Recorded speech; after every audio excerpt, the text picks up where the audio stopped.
ako? Sino nga ba ako? Ako si Daphne Cardenas, isang estudyante lamang mula sa 12 STEM.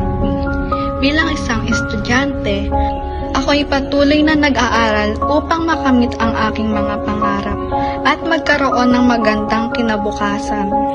Sa bawat araw ng aking buhay, ako'y nag-aaral at nagmumulat sa mga bagong karanasan upang maging mas mabuting tao sa hinaharap. Ano nga ba ang layunin ko sa buhay? Bilang isang tao, layunin kong maglingkod sa Diyos at ang pag-unlad at pagpapabuti sa aking sarili.